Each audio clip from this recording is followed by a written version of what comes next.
What up YouTube? Trail King here.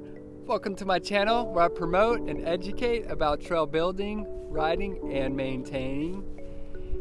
For today's video, we're going to venture off that path a little bit, and I'm going to also introduce a series that I will be starting called Motocross Mondays.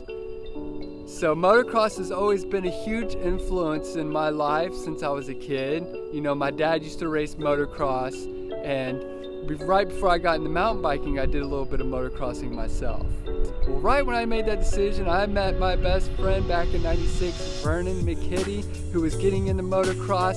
He had just won the Grands in BMX, so he was a really skillful rider. And so from that day forward, I learned a lot from him about bike riding and building bike tracks. Now, coming full circle, I got an opportunity to work with him again here at Rio Bravo Motocross.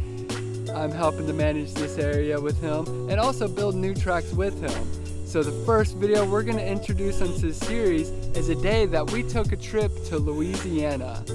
There's a really awesome track out there. The Van Ways have a private facility and it's super awesome.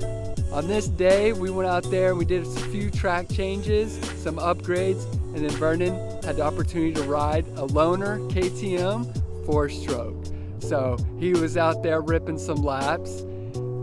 Make sure you guys stay till the end of the video because we do some laps on the side hatch bike. So Vernon behind the controls, me riding shotgun. Let's check out this video. Make sure you guys subscribe to the channel, smash that like button, leave a comment below. We got more awesome stuff coming out soon.